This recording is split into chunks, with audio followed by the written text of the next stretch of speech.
Oi, gente! Bom, na aula de hoje eu irei falar um pouquinho sobre a cultura da Espanha. Irei começar com 16 curiosidades sobre ela.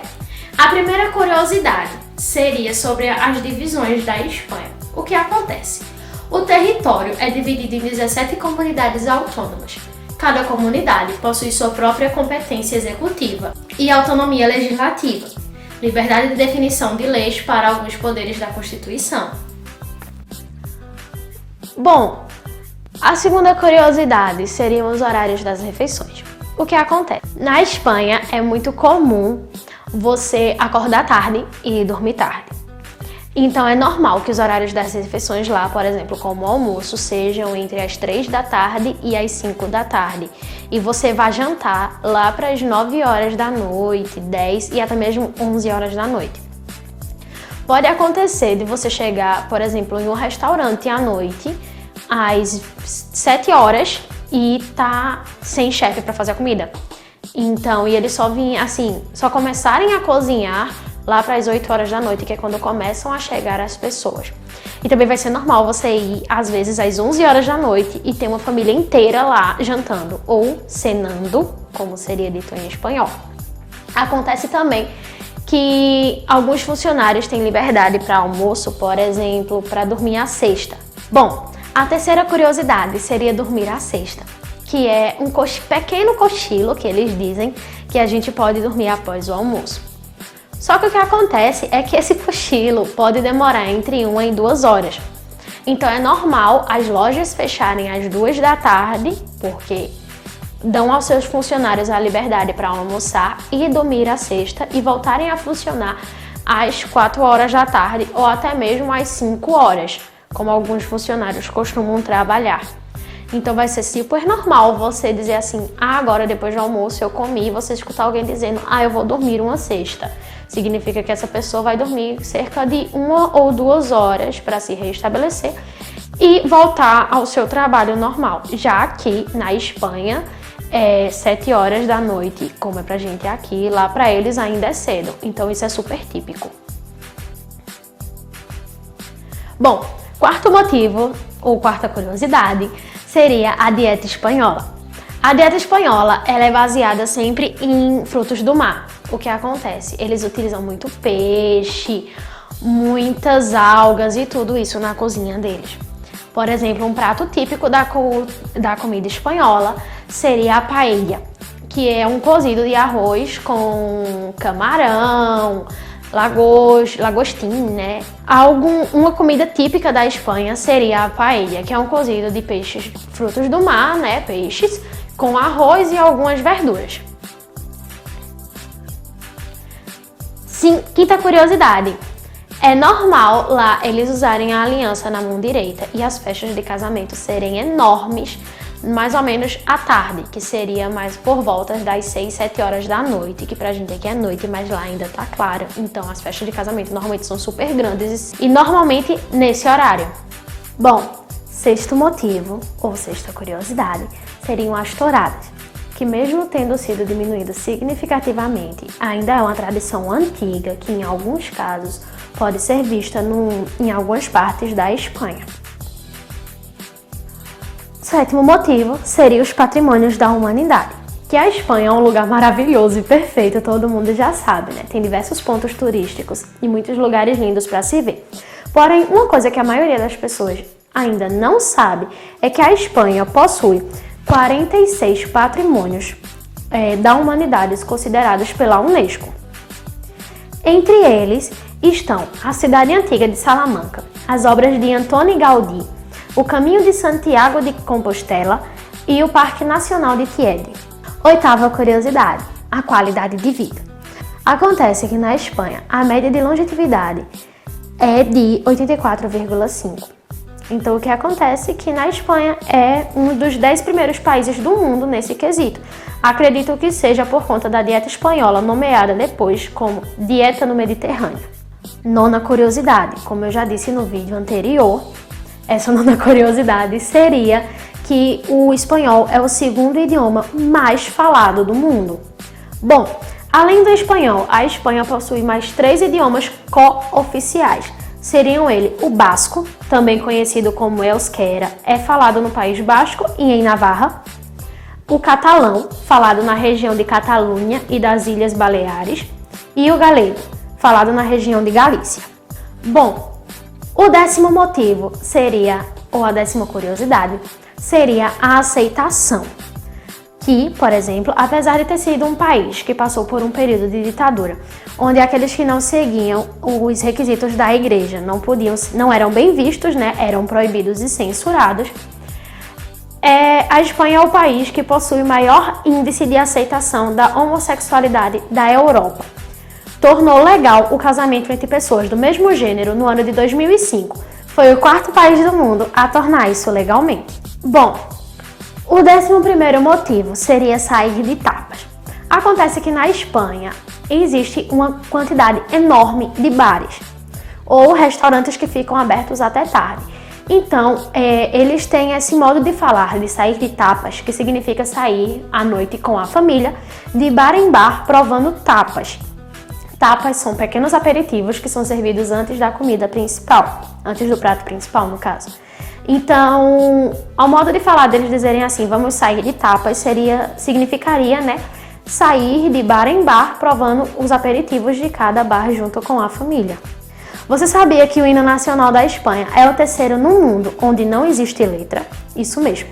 O hino nacional da Espanha, ele é feito apenas por instrumentos. Não existe uma pessoa cantando uma letra nele.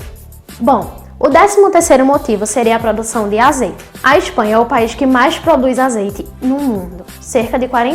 Mais de 45% de toda a produção de azeite no mundo, ela é feita extremamente na Espanha. Isso ficou reconhecido mundialmente como o país com maior produção do mesmo.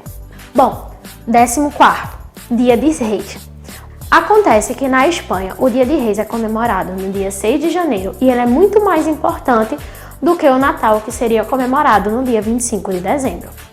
15º, Venda de álcool. Acontece que na Espanha, grande parte dos estabelecimentos a partir das 10 horas da noite não vende mais álcool.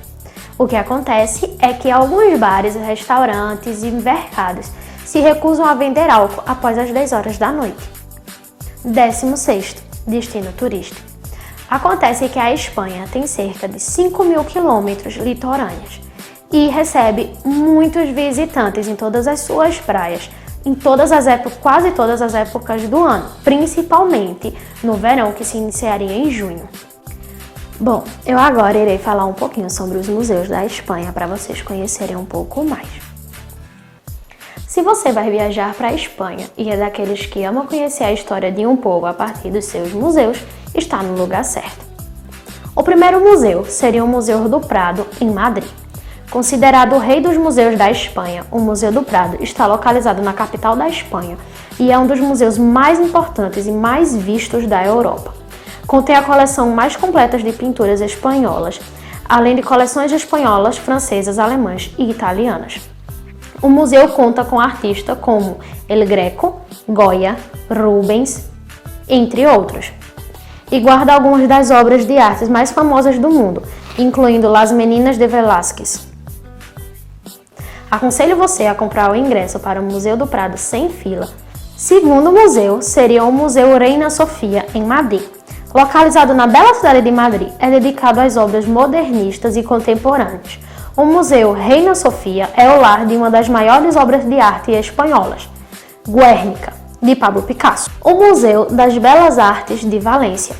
O Museu de Belas Artes de Valência está situado em Valência, na parte nordeste da Espanha, e é o segundo maior museu de arte de Valência e abriga a segunda maior coleção de arte da Espanha.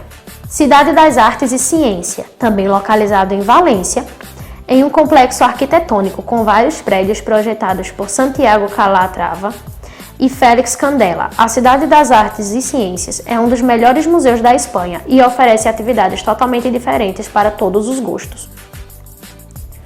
O Museu Nacional de Arte de Catalunha, Barcelona, localizado no topo da montanha Monte Jussi, no centro de Barcelona. O Museu Nacional de Artes de Catalunha também está na lista dos melhores museus da Espanha, destacando-se principalmente por sua coleção de arte romântica, uma das mais completas e numerosas do mundo. Também existem obras de arte gótica e barroca, entre outras.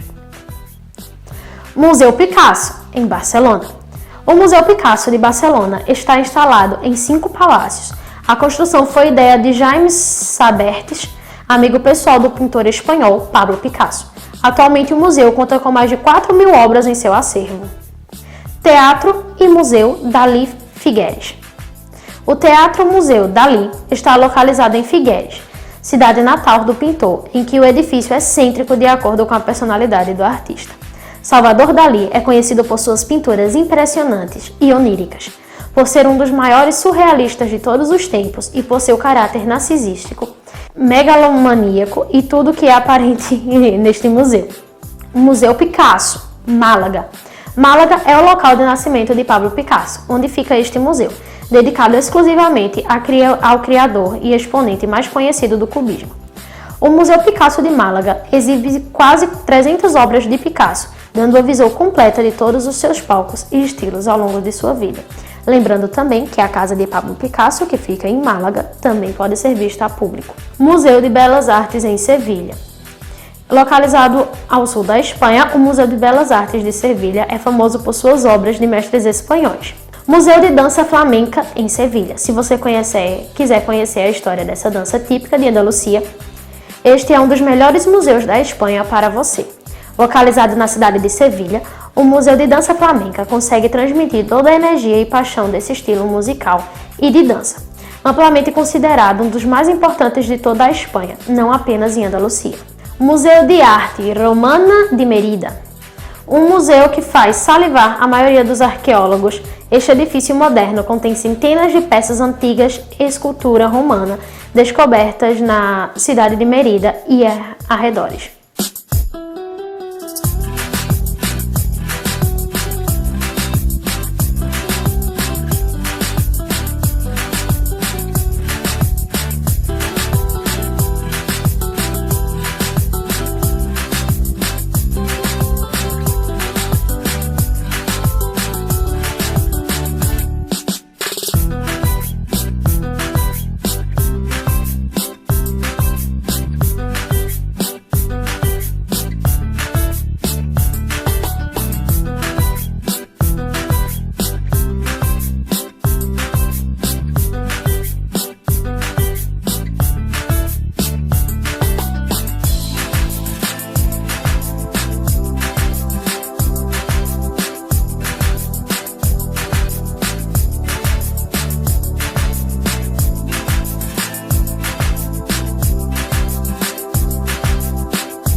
boa noite.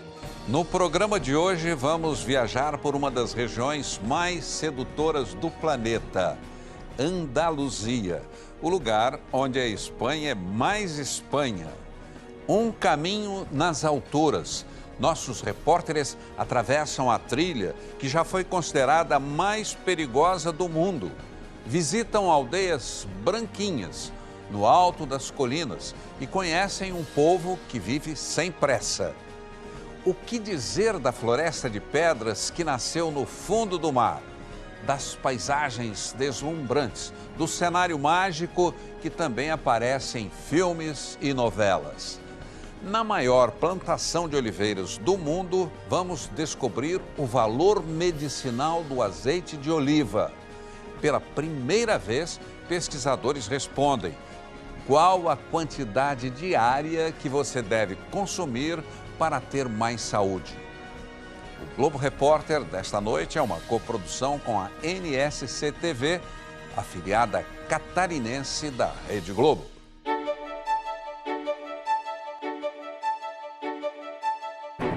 Existe um lugar onde a Espanha pode ser mais Espanha? Estamos no berço das maiores tradições desse país. Uma região que se espreguiça ao sul da Península Ibérica, batizada de Andaluzia.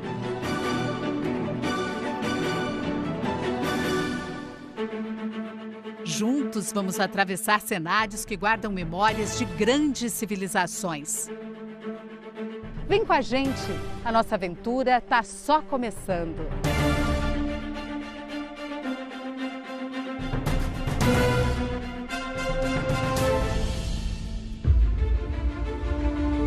Seguimos em busca do espírito andaluz.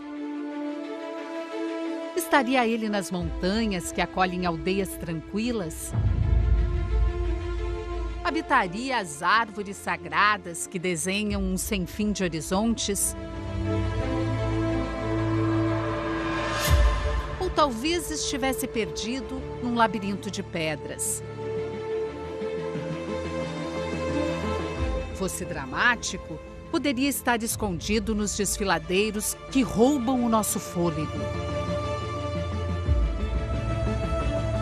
Mas quem sabe viva ali, num lugar singelo, quase secreto, atrás de muros e portas.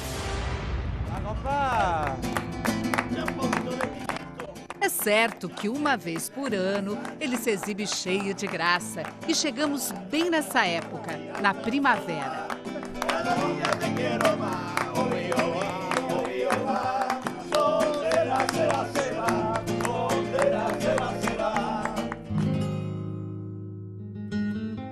É tempo de revelar a beleza que mora na simplicidade.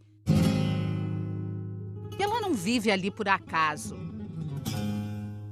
Córdoba é uma das cidades mais quentes da Andaluzia e esses pátios são verdadeiros oásis. O frescor é proeza das plantas e flores regadas todos os dias.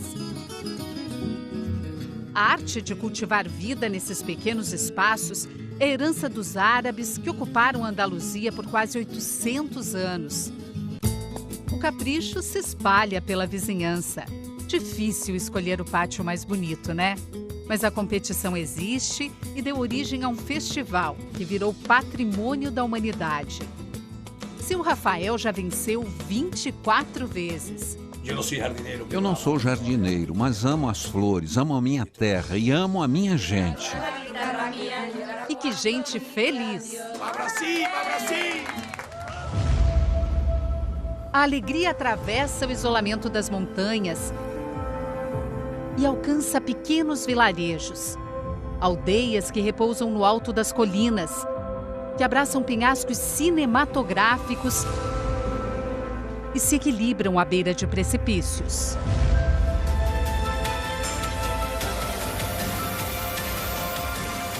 Como é viver num lugar como esse, isolado? Estupendo, precioso. Estamos na Rota dos Pueblos Blancos. 19 aldeias construídas em pontos estratégicos, obra dos árabes. Lá do alto ficava mais fácil vigiar o inimigo. E por que tudo assim branquinho? Dizem que ameniza o calor do verão escaldante que faz por aqui. Aquí en el pueblo todo el que viene se encuentra como en su casa. Ela está dizendo que todo mundo que chega aqui no pueblo é recebido como se estivesse em casa. E é assim que eu me sinto. Y es verdad, ¿eh? Como en tu casa, estás en tu casa. Seu Antônio abriu as portas sem qualquer cerimônia. Ele me convidou para comer. Venga, una copita. Olha só. Yo soy pobre, tomo una cerveza. Ele está dizendo que mesmo sem ter muito dinheiro, as pessoas aqui nessa cidade, aqui nessa região, elas oferecem o que elas têm, elas gostam de compartilhar. Aqui não se faz nada com pressa. Sobra tempo para a família e para os amigos. Trabalhamos, mas sabemos viver a vida. De que adianta trabalhar muito se você não sabe viver? Por que está no mundo? Venga, salud. Salud! Bem-vinda, bem-vinda. Opa! Tão pequena e tão charmosa. Setenil de las Bodegas não soma mais que 3.000 habitantes. O povoado do seu Antônio cresceu assim, se aninhando, se encaixando, sem alterar a obra do rio que escavou o traçado das rochas. Em que outro lugar do mundo você poderia construir uma casa erguendo uma única parede? O resto é obra da natureza. Só passa uma pessoa de cada vez, de tão estreitinho aqui que é o corredor. A sensação que você tem é que está entrando mesmo numa caverna, ó. Esse aqui é um quarto. No fim das contas, as casas são bem pequenininhas, até porque eles não escavam a rocha. Eles aproveitam a rocha do jeito que ela é. Eles fazem uma parede, olha aqui do lado, e pronto. Está feita a casa. Aqui construíram um banheirinho do jeito que deu. Mas quer saber, são casinhas muito aconchegantes, é uma graça. Dona Joana vive faceira. Ter paredes de rocha é um luxo. Fica fresquinho no verão e quente no inverno. Eu não preciso de nada para viver aqui, nem aquecedor, nem nada. Estufa ni nada. Não precisa nem de estante na sala, né, Dona Joana? Nesta vila tem sempre uma pedra. Não exatamente no meio, mas muitas vezes lá, em cima do caminho. As ruas seguem os caprichos da natureza. Essa corre debaixo de pedra e vive na sombra. O nome, nada mais óbvio. Já aquela que brilha é a Rua do Sol, a mais disputada. Se encantou com esse lugar do tempo das cavernas? Então siga com a gente. Na próxima parada você corre o risco de se apaixonar. Bem-vindo à Rainha dos Pueblos Blancos, musa de poetas e artistas. Ronda é considerada uma das cidades mais bonitas do mundo. Cortada por um desfiladeiro gigante, ela parece ignorar a força da gravidade. Algumas imagens poderiam ter saído de um filme, ou seria de uma novela. Tá reconhecendo? O cartão postal de Ronda foi cenário de Deus Salve o Rei. Essa ponte é considerada um dos maiores feitos da engenharia do século XVIII. Ela esbanja charme e se exibe toda a prosa nas mais diferentes telas.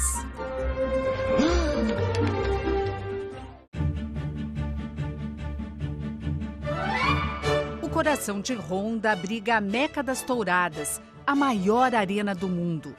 Não é preciso gostar dessa polêmica tradição para ficar boquiaberto diante da beleza do Palácio dos Touros, que, aliás, cedia cada vez menos touradas.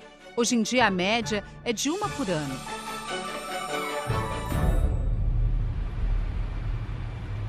E quando a gente pensa que já viu tudo, descobre que ainda tem muito para explorar. Nós vamos conhecer agora uma mina.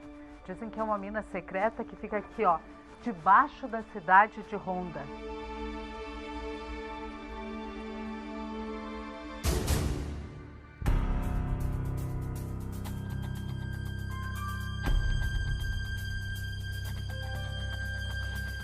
Esse túnel foi escavado na pedra no ano de 1333. Uma obra magnífica para aquela época, hein?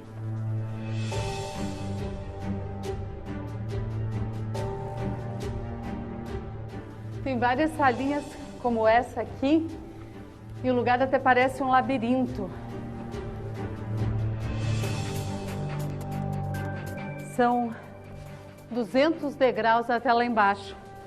Já estou um pouquinho ofegante. São tantos corredores, portas, que eu acho que eu me perdi. Vamos voltar. É pra lá. A gente se perdeu mesmo, é pra lá. Se perder para descobrir uma Andaluzia árabe de sangue verde esmeralda não é nada mal, né? O rei que mandou construir isso tudo estava atrás de um tesouro. Olha só, água, gente, água.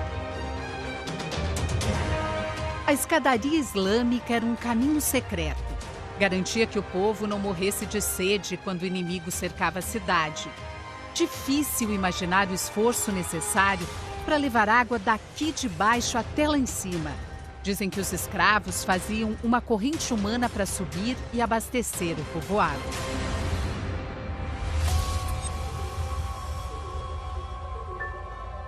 Histórias bem mais antigas povoam uma Andaluzia árida. Se você quer decifrar as origens desta floresta de pedras, não pode seguir sem antes visitar um passado remoto. Houve uma época em que grande parte da Europa era coberta por um manto d'água. Ali debaixo, esqueletos e conchas de animais marinhos formavam camadas e mais camadas de calcário. Este é o Torcal, um parque que nasceu no fundo do mar. Faz muito, muito tempo, 150 milhões de anos. Depois as pedras emergiram das profundezas. Aí o vento e a chuva esculpiram as rochas, transformando esse cenário num dos lugares mais misteriosos do planeta.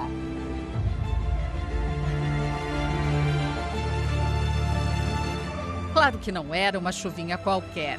No fim da Era do Gelo, a chuva ácida, que caía feito dilúvio, dissolvia as pedras como se fossem torrões de açúcar. Assim surgiram formas fantásticas, desfiladeiros e cavernas que nossos olhos mal alcançam. Antes de virar patrimônio da humanidade, essa região era repleta de pastores que construíram tendas como aquela. Para não se perder no labirinto de pedras, eles usavam figuras como ponto de referência. Mas por aqui você pode imaginar o que quiser. Tem gente que chama esse lugar de Palácio do Vento. É o reino das figuras enigmáticas. No caminho encontramos um retrato da pré-história.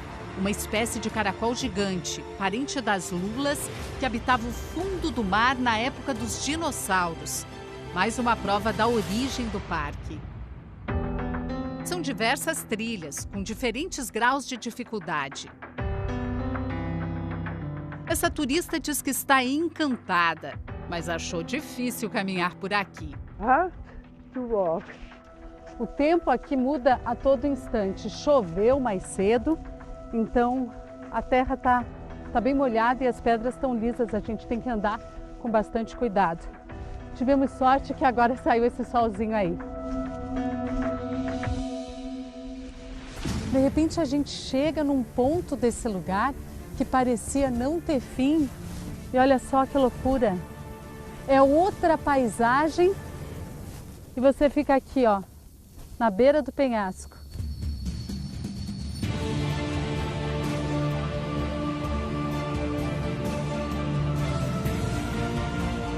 São dois cenários magníficos e um do lado do outro. Aqui verde, montanhas e olha só, você dá 2, 3 passinhos e entra na floresta de pedras.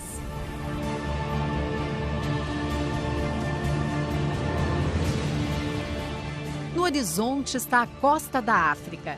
Senti um frio na barriga, mas por alguns momentos experimentei a sensação de olhar para lá com os pés apoiados no nada. É tanta beleza que até a Lilith, nossa companheira de caminhada, parece perplexa. E agora, por onde seguir? Pouco importa o caminho. Nessa trilha mágica, você sempre encontra um lugar de paz. Seguimos agora, evocando os espíritos mais aventureiros. E você, vem com a gente? Até hoje, eu sempre falei que eu não tinha medo de altura. Mas hoje vai ser a prova de fogo. Ficou curioso? Então vá na frente. Mas cuidado, o caminho encravado nas paredes deste desfiladeiro é de arrepiar.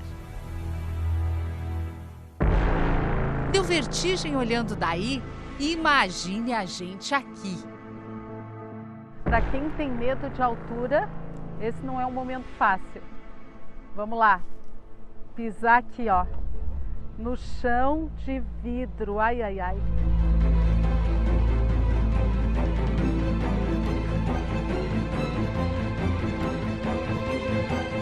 Dá até um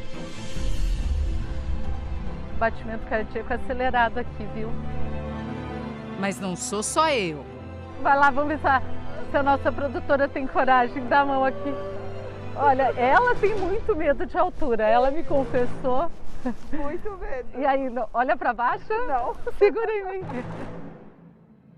O rio que corre lá embaixo esconde uma força descomunal. Foi ele que escavou esses paredões de calcário, criando um cenário dramático. Olha lá o passarinho. Gente, a gente está acima do voo dos pássaros. São quase 8 quilômetros de uma beleza vertiginosa. A gente está aqui no ponto mais alto de todo o caminho. Nessa ponte aqui nós estamos a 200 metros de altura. Dá uma olhadinha aqui no chão da ponte. Então aqui você tem realmente a sensação de estar andando no meio do nada. E a ponte ainda balança para ajudar. Ai, ai, ai. Aumenta a sensação. Gente, é de tirar o fôlego. Difícil imaginar o tamanho da valentia de quem fez isso tudo. As primeiras passarelas foram penduradas no desfiladeiro em 1901. Serviam de atalho para as obras de uma represa. O nome El Caminito del Rey foi uma homenagem ao rei da Espanha, que teve coragem suficiente para cruzar o desfiladeiro no dia da inauguração. Quando terminou a construção da hidrelétrica, esse caminho foi abandonado. E com o tempo ele foi deteriorando. Dá uma olhadinha na passarela original aqui embaixo, ó. Claro, ele foi ficando cada vez mais perigoso. Viciados em adrenalina, descobriram esse cenário na década de 90 e fizeram loucuras por aqui. Não à toa, essa trilha ganhou fama, foi considerada uma das mais perigosas do mundo, né? Você consegue imaginar caminhar sem nenhuma proteção ali embaixo? Nem pensar. Foram tantos acidentes que o governo espanhol interditou a passagem por mais de 10 anos e só reabriu em 2015, depois de uma grande reforma. O novo traçado foi construído um pouco acima do antigo. Você vê que essas passarelas aqui têm proteção, então não tem perigo andar aqui. Mas o abismo continua lá e olhar para ele pode ser assustador. Fiquei com pânico, muito pânico. Não consegui olhar para baixo, para o lado, para cima. Começaram a falar, olha para cima, olha para o lado, olha... Não deu. Quem enfrenta as alturas e atravessa o medo, descobre que o encantamento pode ser gigante. Sinto-me pequenino, por um lado, não é? Face a este esplendor, e sinto que há uma memória para recordar, para ficar no nosso coração.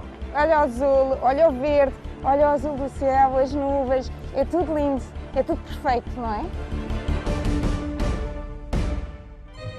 A maior plantação de oliveiras do mundo e a pesquisa que revela qual a quantidade de azeite que você deve consumir por dia para ter mais saúde. daqui a pouco.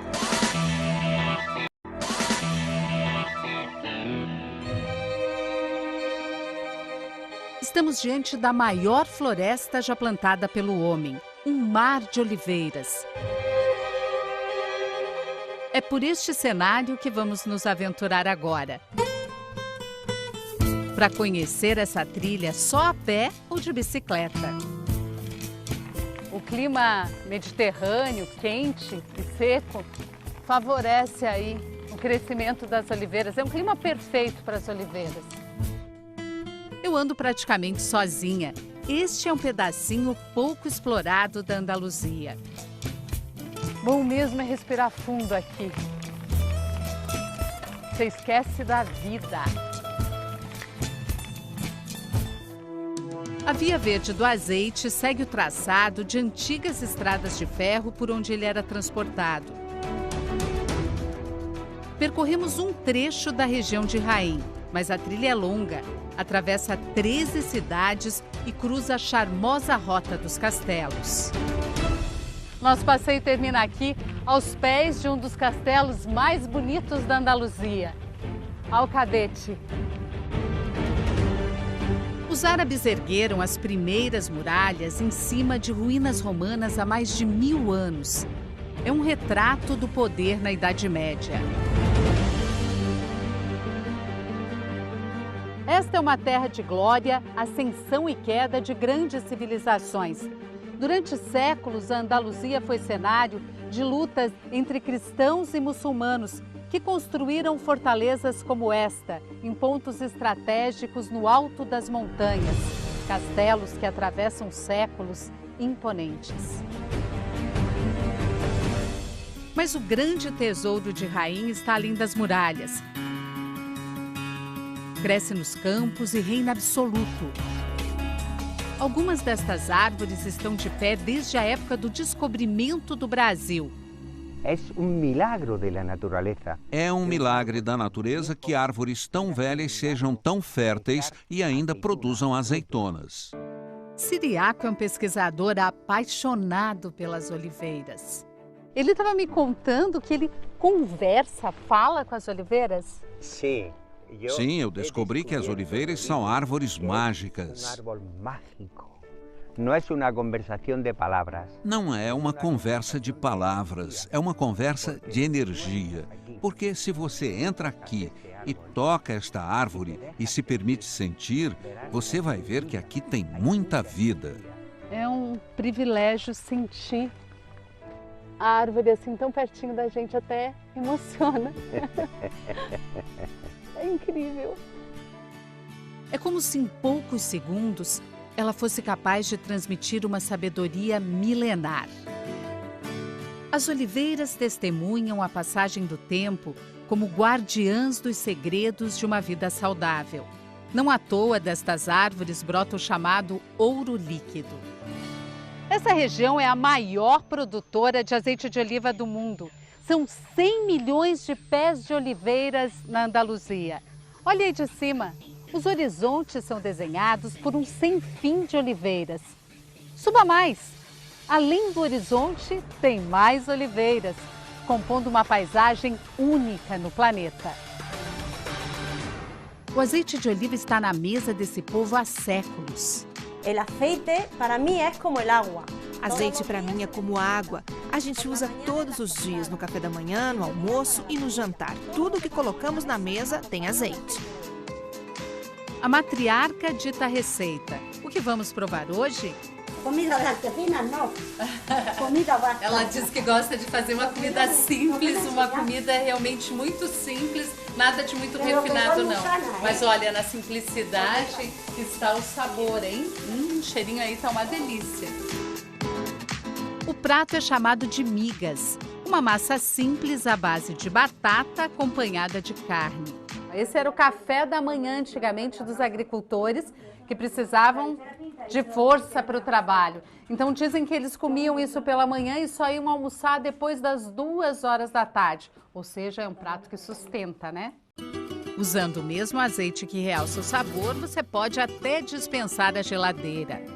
Ela está me dizendo aqui que o azeite conserva essa comida toda aqui, ó. Tem queijo, tem carne, tem até peixe ali. Dá para deixar isso tranquilamente, sem medo de estragar mais de 1 ano. Não há problema? No, ninguno. Además, con más sabor. Bueno. Pratos mais simples ou sofisticados, dizer que se usa azeite para fazer de tudo por aqui não é exagero. Olha, sorvete de azeite de oliva. Um dos poucos momentos em que a gente come assim, ó, sorvete sem culpa, saudável. As últimas pesquisas mostram que o azeite previne o Alzheimer e, para quem já tem a doença, ajuda a reduzir o avanço. Além do Alzheimer, previne todos os tipos de demência que podem aparecer com a idade. Quanto mais cedo ele entra no cardápio, melhor para o cérebro e para a memória. Eu digo para as mães que o azeite deixa a criança mais inteligente. Se quer que seu filho tire notas boas, dê azeite de oliva extra virgem. A partir de que idade pode-se oferecer o azeite de oliva para a criança? Quando a criança começa a comer com a colher. O azeite de oliva é um dos principais ingredientes da dieta mediterrânea. E olha que luxo! Ele é a base do cardápio da merenda nas escolas públicas da Andaluzia. Aqui se enfrenta um desafio enorme: recuperar hábitos que fizeram da Espanha um dos países com a maior expectativa de vida do mundo. Existe uma tendência de crescimento da obesidade na população infantil. Nossos cardápios são pensados para combater esse problema. A comida aqui na escola é preparada todos os dias com ingredientes fresquinhos. Mas não adianta nada comer bem só na escola, né? A proposta aqui é levar esses bons hábitos para casa. A escola sugere um cardápio complementar. Eu em casa também sigo esse tipo de dieta, porque é importante comer frutas e verduras. E tem também o azeite, que é uma coisa muito boa para a nossa saúde. Olha, nota 10. A lição aqui está mais do que aprendida. Na última década, a Espanha foi cenário da maior pesquisa feita sobre a dieta mediterrânea até hoje. Os pesquisadores escolheram a dedo. Eles acompanharam 7.500 pessoas com mais de 55 anos que estavam num grupo de risco. Gente propensa a ter problemas cardíacos. A indicação foi usar só azeite de oliva para temperar a salada, cozinhar, para tudo. Que faz bem a gente sabe. Mas agora os cientistas conseguiram responder a pergunta: quanto você deve consumir de azeite de oliva para ter mais saúde? De 3 a 4 colheres por dia. No grupo que consumiu esta quantidade de azeite e caprichou na dieta, a redução do risco de infarto e derrame cerebral chegou a 30%. Os benefícios podem ser considerados magníficos. E que surpresa! Previne até câncer de mama. Redução de risco em 68%.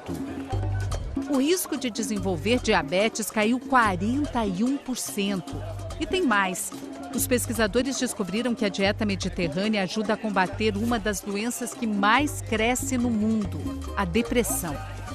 Nessa região, conhecida como pomar da Europa, o que se planta dá. E não há remédio que dê tanta saúde quanto uma boa alimentação.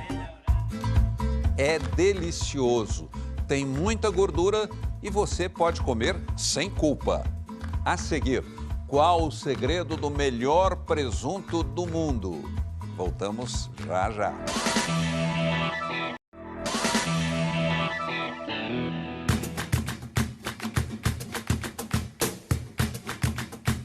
Lá nos bosques mediterrâneos da Serra de Aracena, debaixo de sombra e água fresca, vive uma turma de porcos da raça ibérica que ganhou um apelido curioso: azeitonas de 4 patas.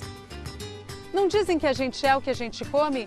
Esses porcos aqui, eles fazem a dieta mediterrânea. Eles comem azeitonas, comem pasto, olha só, comem ervas e principalmente bolotas, uma espécie de avelã rica em ômega 9, a mesma gordura do azeite de oliva. Daí o apelido, né? Com esse banquete, os porquinhos engordam de um jeito super saudável. Este é um animal que vive livre. Este animal não tem nenhum tipo de estresse e tem espaço de sobra. A média é de 1 hectare para cada porco. A vida de rei garante a produção do melhor presunto do mundo, o Ramon de Bellota. Uma iguaria que é fabricada só nesse pedacinho da Andaluzia, num raio de 50 quilômetros. Até o ar puro influencia o sabor. E o sal que vem do mar, trazido pelo vento, dá o tempero final. Pablo é técnico em eletrônica, mas descobriu o sucesso por conta do presunto.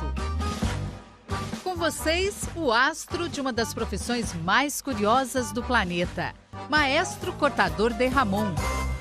Em bom português, mestre cortador de presunto. Feras como Pablo dizem que são apenas 12 no mundo. Ele já ganhou alguns prêmios, é premiado, não, Pablo? A nível nacional, em 2 anos e meio... Em 2 anos e meio, eu participei de 36 concursos e ganhei 40 prêmios. Deixe-me corrigir, ele é super premiado, ele não só é premiado. Já pensou pedir autógrafo para um cortador de presunto? Na Espanha, eles viram celebridade. Olhando assim, até parece fácil, né? Quer tentar? Sim. Ai, eu acho que isso não vai dar muito certo. Eu te ajudo. Eu te ajudo. Deixa que eu te guio. Deixa eu te mostrar. Botamos a faca assim. Ah, sim. Sim. E agora, cortamos. Lá cortas. ¿Ves? Uma loncha. Olha, não tá tão fina quanto a dele, claro, né? Não perfeito. Perfeito para mim. Cá entre nós, não é coisa para amador, né? Tá aí, gente, pronto. Ele acabou de preencher um prato inteiro, mas parece uma obra de arte, né? Olha só. O corte tem que ser cirúrgico e o tamanho preciso. Ele está dizendo que a fatia tem que ter uma largura de no máximo 2 dedos, porque assim você coloca na boca e sente melhor o sabor. Se derrite. Se derrete?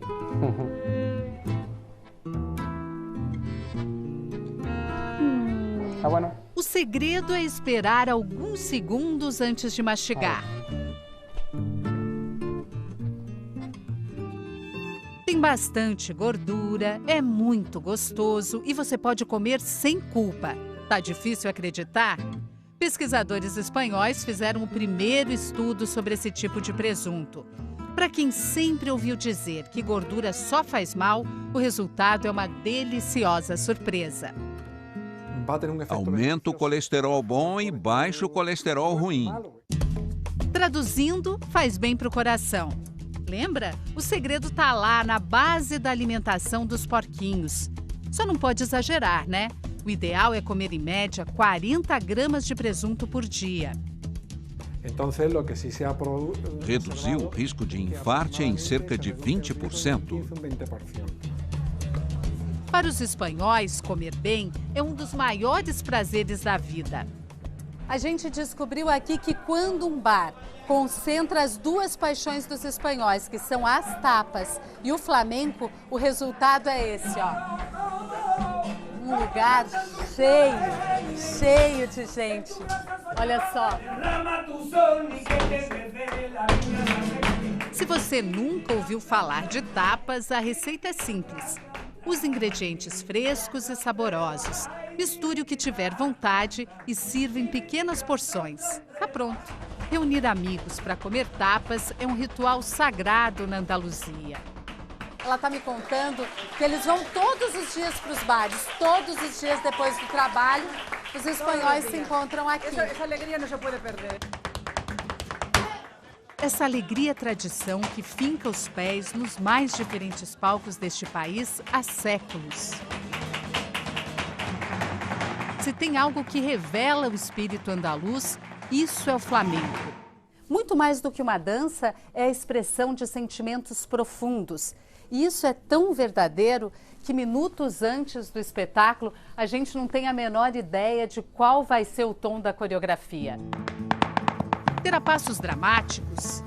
Será embalada por nostalgia ou tristeza? Vai expressar alegria? A resposta vem da alma. Eu não penso nos passos, só em me emocionar, em sentir e vibrar. E é isso que as pessoas percebem. É um show de foco e determinação. Como manter essa postura sem autoconfiança? Quem sabe seu poder tem origens ancestrais. Vem dos gregos a castanhola, dos franceses o sapateado, dos ciganos a magia que desenha movimentos no ar e dos árabes o canto, que tantas vezes parece um lamento.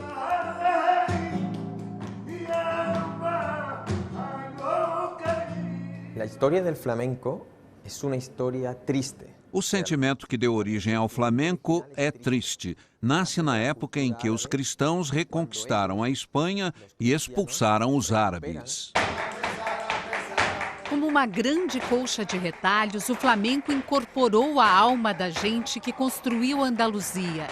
Essa terra é berço da diversidade e talvez por isso tenha a vocação para transformar em arte a herança de tantos povos.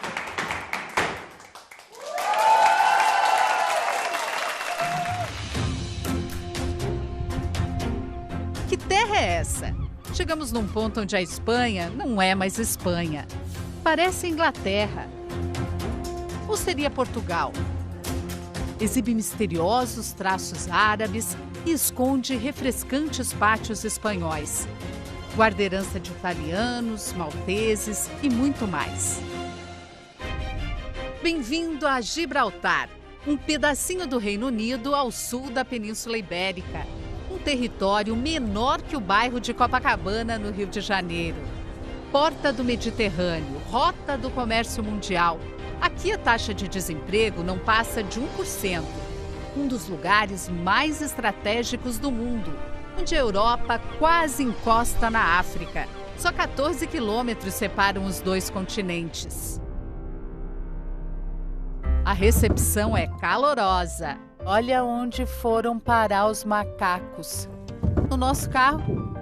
Escutou o barulhão? Quando a gente sobe, o rochedo tem que tomar muito cuidado. Não dá para deixar a porta aberta, porque eles entram mesmo. Ai, ó! Que susto que eu levei!